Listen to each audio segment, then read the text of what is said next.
back, my name is LC, and today we are here with another Mortal Kombat Onslaught video. Today's video will be kind of, well, very different actually. We are talking about Mortal Kombat Onslaught, yes, but today we are specifically talking about the story.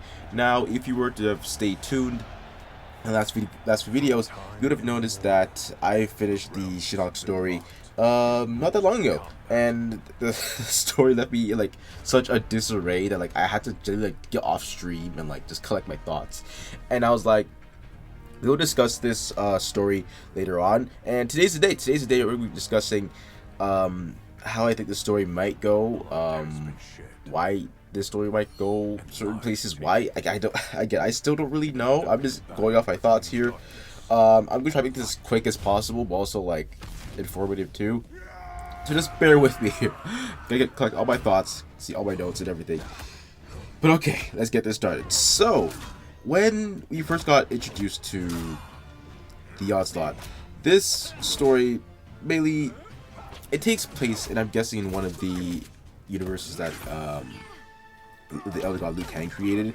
So it starts off with, you know, basically the combat fighters just fighting in the arena in Outworld, right?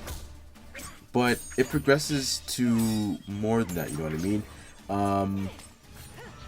It mentions how Shinnok killing the Elder Gods and, you know, kind of like reclaiming the power for his own like evil, you know, his own evil doing, basically, like how it used to be. But now, like, these sacred, I forget what happened, but it's like these sacred relics got like scattered across the realm. Basically, we all have to find them before Shinnok gets them, basically. And you know, the story goes all over the place, right? Sometimes you're in Outworld, sometimes you're in Earthrealm, sometimes you're in Another Realm, right? It's a whole hullabaloo. But what mainly took, I think, what really like surprised everybody about this story was that like the huge twist and turn that like really like erupted itself. Because when we got first introduced to the, you know, like Drama's Mask, right, we were like, okay, how is this going to like play into like the story, basically, right? And at first, what I just thought like they were gonna get it, like Shinnok was gonna get it, basically, and like, you know, bad things happen, right? But no, that wasn't really the gist of the story at all, basically. So once we basically get our hands on, I think it was most of the relics, I'm pretty sure, in all of the realms, right, if I'm not mistaken. And of course some, you know, other mishaps that, you know, happened within the story. Basically, if I remember correctly here, I believe Shang Tsung and Quan Chi get a hold of all the relics that basically make them immortal and Elder Gods, right?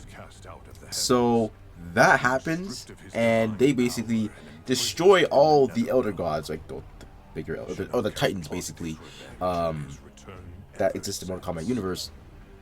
And now, well, not now anymore, but Raiden and Shinnok, you know, they found that they have to work together in order to stop, you know, Quan Chi and Shang Tsung.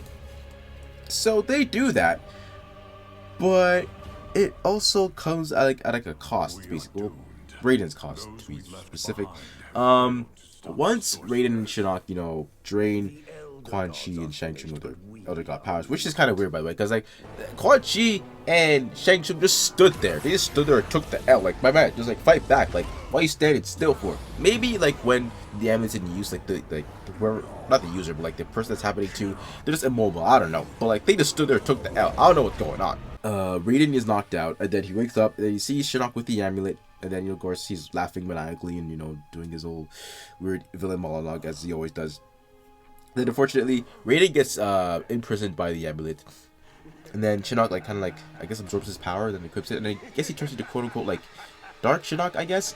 I mean, Shinnok is himself basically like a Dark Elder God anyway. But, like, if you really want to give it a name, Dark Shinnok is kind of cool, I'm not going to lie. But, you know, it is what it is. So, after that, Shinnok does try to go and destroy Shang Tsung and Quan Chi, only to find out that, you know, they are immortal still. But, you know, Shinnok's like, okay, whatever, I'm just gonna trap you with the amulet anyway. So that's three powerful beings gone. Now, where does that leave us in the story?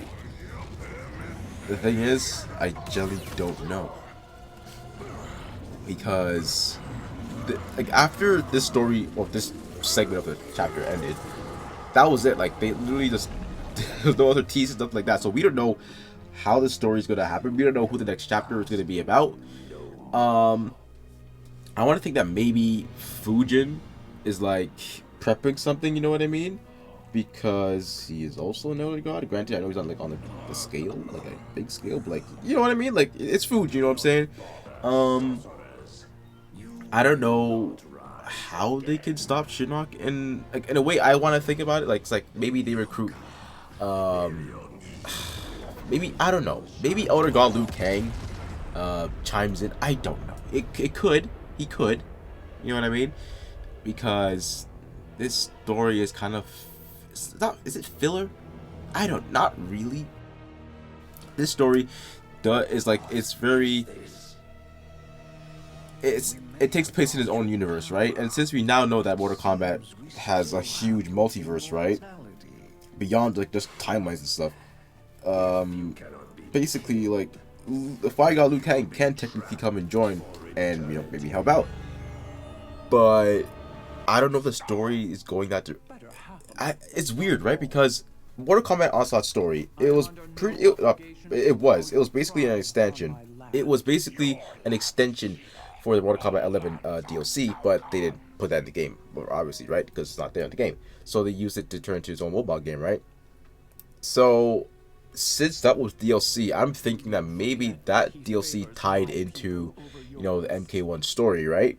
And I'm thinking maybe Fire God Liu Kang might chime in. I don't know, because I genuinely do not see another way for them to beat Dark Lord Shinnok. I'm being so for real right now. How can they? How can't they? They can't. Like, even you got the, don't get me wrong, they got some strong fighters on both sides, but how? They're not.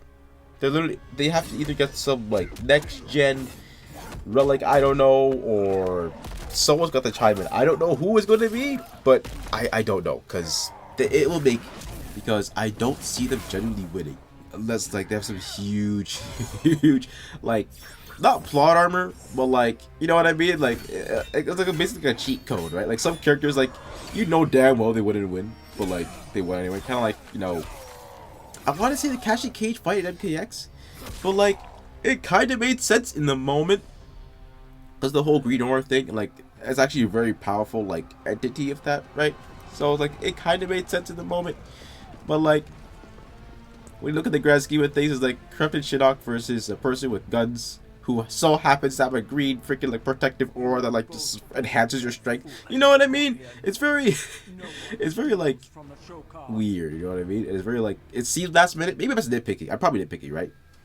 Don't be wrong. Like, these stories are kind of like meant to be wacky and all over the place, right? If they aren't and they want to go for realism, then it kind of takes the fun out of it, in my opinion, right? But like sometimes it's like watching, like, who would it? I don't know. Let's say, it's like it's like Immortal Hulk fighting Ant-Man. You know what I mean? Like, that's not, like, come on. I mean, maybe Ant-Man can find a way to go inside him, but that's not going to work out. Hulk's just going to come right back. You know what I mean? Like, it's not going to do anything. You know what I'm saying? But yeah, no, like, again, I think this story, because again, I did hear that, yo, the devs want to finish the story portion of Mortal Kombat Onslaught by this year. That's what I've heard. I don't know if that's true, but it's what I've heard. So they're obviously trying to wrap this up, clearly. So the question is, who is gonna wrap this up, and how are they gonna do that? Are they gonna travel across the multiverse? Are they going to, I don't know, like, interact with the Chronicle story? Because the Chronicle stories, they are their own side character events, right? But like, it would be, actually, they are side character events, but like, they get transported into the Onslaught universe, technically, right? So technically, it wouldn't be so crazy for them to join the story. Obviously, that's not gonna happen, because like, I don't think the character models for all those characters have been like imported in game, like the MK11 games. Like, that's probably not gonna happen, right? But like, you know what I mean? Like, this has to, in my opinion, there has to be some kind of outside source that like helps them out. Unless like that was it and like the story's just finished, then I'd be like, oh no, there's no way the story's done. There's no way. There's still obviously more, but like, you know what I mean? It's like they edited it so weirdly And like I love it like that, you know what I mean? Because you don't know what's gonna happen next. Like we generally we're lost. Like we don't know what's gonna happen.